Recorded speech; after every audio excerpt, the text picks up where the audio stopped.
Hello, my name is Simonez and welcome to another Simonez Guide video.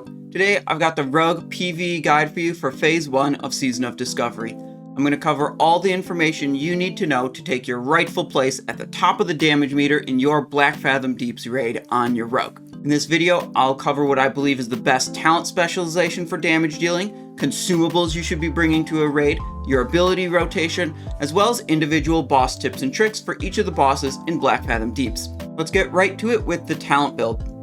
I believe the best build for PvE damage dealing is 14 points in Assassination, 2 points in Combat, with the Deadly Brew rune on your chest, Saber Slash on your hands, and Envenom on your legs. The main thing we're getting out of Assassination is the 11-point talent Relentless Strikes that gives us an energy refund when we use a finishing move, allowing us to have more energy to do more abilities, which is extremely powerful. A lot of times people focus on talents that increases the damage of abilities per use, so they see those big crits, and they don't realize that simply doing more abilities for slightly less damage each is going to amount to more total damage, and that's really where the power of Relentless Strikes lies. It's kind of hard to see how much damage it's giving you when you look at the numbers that are popping up on your screen. A common question I get about the talents is simply, why don't you take Precision in combat that gives you bonus hit chance? And while hit chance is good, just like attack power is good and critical strike chance is good, it's a question of what you can get for the limited talent points you have. And simply investing the points in Assassination to unlock Relentless Strikes, I believe, adds more to your damage output than investing the points in Combat to get Precision. Next up, we have the Consumables. And the most important consumable is Thistle Tea, giving you 100 more energy. Just like Relentless Strikes was so good because it gave you more energy, Thistle Tea is by far your most important consumable on a Rogue, allowing you to use 2.5 more Saber Slashes every time you hit this Thistle Tea. When you do use Thistle Tea, you want to be sure you're at 0 or close to 0 energy, because it will max out your energy bar.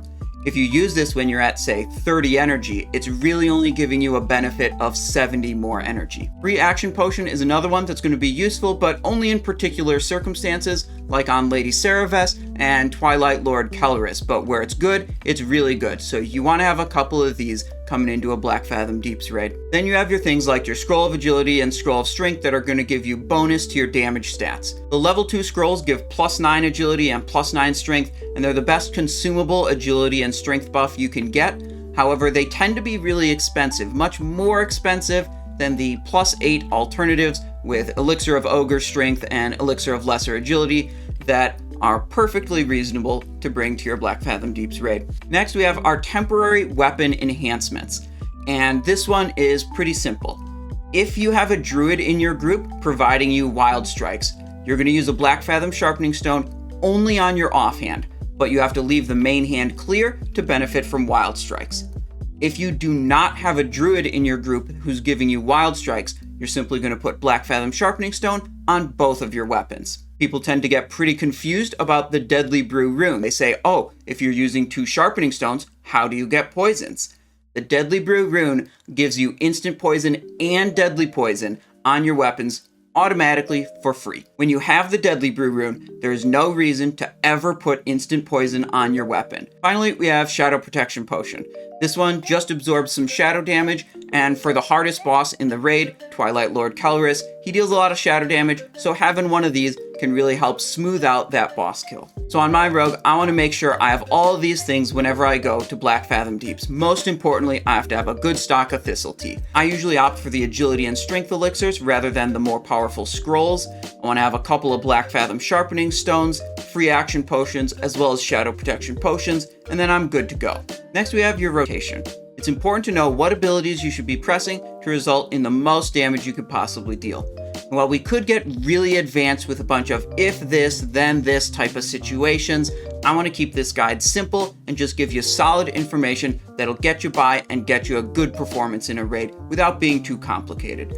So what we're going to do is start by building to 5 combo points with Saber Slash. When we get to 5 combo points, we want to use a finishing move. You don't want to be using finishing moves at 1, 2, 3, or 4 combo points. The 5-point ones are the most energy efficient. And then we have to decide whether we're going to use Slice and Dice or Envenom with those 5 combo points. And we want to use Slice and Dice if you think you're going to be attacking the boss for another 30 seconds and Slice and Dice isn't already active. If Slice and Dice is already active, or you don't think you're going to be attacking that boss for another 30 seconds, you'll just use an Envenom instead, and repeat the cycle, building up 5 more combo points with Saber Slash. Now, following this rotation means you won't always have Slice and Dice active, and frankly, in Season of Discovery, Slice and Dice just isn't as good as it is in other versions of Classic WoW, so it's totally okay. Finally, we have the boss tips and tricks. And many bosses in Blackfathom Deeps have special abilities or properties that cause you to play differently or use abilities or consumables in particular ways, and I want to cover that here. The first boss in Blackfathom Deeps is Baron Aquanis, and frankly he's also the most frustrating.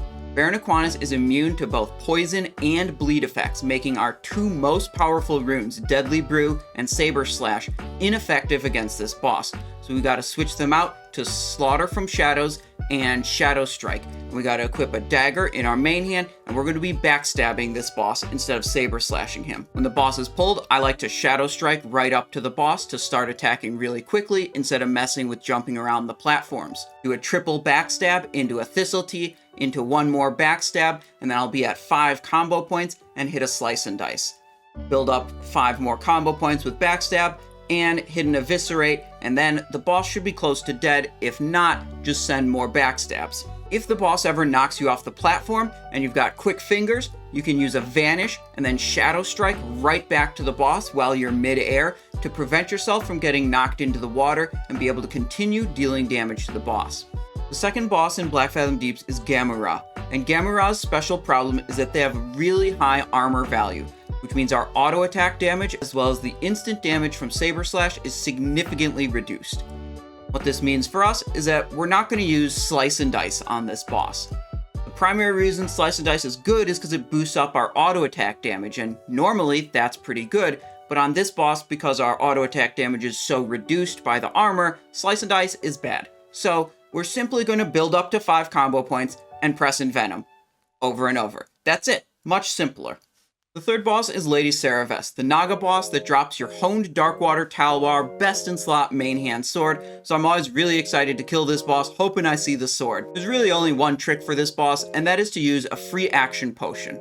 If you have a free action potion active, you won't be able to be frozen by her Ice Patch ability, so you don't need to worry about it. You might say, oh, why don't you just move out of the Ice Patch? And it's like, yeah, of course you can do that. But sometimes when the Ice Patch goes down, you decide to move one way, the tank decides to move another way, and then you lose auto attacks because you're out of melee range.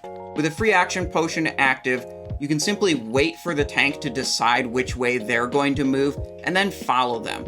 Sometimes without the free action potion, if you wait this long, you're going to get frozen, and then you're going to be stunned, and then you're going to lose even more auto attacks. So it makes it nice and smooth to just have a free action potion and stay on the boss 100% of the time. After Lady Sarevess, there's a bit of trash before you get to Gelihast, the Murloc boss. The main trick on Gelihast is to tank Gelihast near the wall, and during the Murloc transition phases, continue attacking Gelihast, and if you're near the wall, it's going to be much easier to dodge the marauding Murlocs that will explode and deal you a bunch of shadow damage. You want to continue attacking the boss during the shield phases, even though your attacks don't deal very much damage, because you can still generate combo points, you can maintain your deadly poison stack, and you can maintain your Saber Slash stack, so that as soon as the shield goes away, those things are already applied and already fully stacked, dealing maximum damage. Also, you can wait when the shield is about to fade and make sure you have a nearly full energy bar, so as soon as that shield fades, you can dump a bunch of abilities into the boss at full damage. After Gelihast is Lorgus Jett, and this is a boss that's pretty difficult on rogues because it requires you to switch targets. And whenever you switch targets, you have a chance of losing your deadly poison stacks, you're definitely losing your combo points, and it can be tricky to maintain your Saber Slash stacks as well sometimes. Simply, changing targets is bad for rogues, and this boss requires you to change targets. The best advice I can give here is to be clean and quick with your target swaps. When that lightning totem comes down, switch to it quickly, resume attacking it, and switch back to the boss as soon as you can. You don't want to have a lot of downtime fumbling with your targets, not attacking anything while you're doing these swaps. After Lorgus Jett is what most people think is the hardest boss in Blackfathom Deeps. That's Twilight Lord Kelris. As a rogue, you'll probably be tasked with kicking either some of the Mind Blasts or the Shadowy Chains abilities to prevent the boss from dealing big damage to your raid, so this is good and you should do that. There's not too much special about your rotation on this boss. You're going to do your basic stacking of Saber Slash, Slice and Dice, and Envenoms. What you do want to do if your group is struggling with this boss is you want to use a Shadow Protection Potion before the fight starts, and then when the fight transitions into Phase 2, when you can no longer kick the Shadowy Chains ability, you want to activate a free action potion. Shadowy Chains has both a movement impairing effect and a damage effect. Free action potion makes you immune to the movement impairing effect, and the way the game works, that also happens to make you immune to the damage effect. So the combination of the Shadow Protection Potion absorbing some damage, as well as the free action potion preventing some of the damage in Phase 2, should make it significantly easier for your raid to conquer this boss and hopefully get that epic staff for some of your casters. Defeating Twilight Lord Kelris brings you to the final boss of the raid, Akumai, the giant Hydra, which is pretty cool. As a rogue, you don't need to worry about too much on this boss. In both Phase 1 and Phase 2, the boss will have a frontal cone attack where they'll turn to a random raid member, charge up a attack, and then unleash a frontal cone attack, and you just need to make sure that you're always spinning to be behind the boss and never getting hit by this frontal cone ability. As long as you stay on the boss the whole time and do your Saber Slash, Slice and Dice, and Envenom rotation, you should be able to do a whole lot of damage. With the defeat of Akumai, you've now cleared Blackfathom Deeps. And hopefully with the tips and tricks you learned in this video, you are at or near the top of the damage meter as you should be on your rogue. Thank you for watching this video. I hope you learned a lot. I hope you enjoyed it, and I hope you're having fun in Season of Discovery. I certainly have been. Now this video did not cover your gearing. That's done in a separate video that's already out on this channel. You can see a link to it in the video description. This video also did not cover super advanced strategies for really pushing the limit and min-maxing your rogue in Season of Discovery. That's going to be in a future video, and when that video is out, it'll also be linked in this video's description. But if you don't want to miss it, be sure to hit like on this video, subscribe to the channel, and turn on the notifications so you get notified when my next video comes out. Thank you for watching, and have a great day.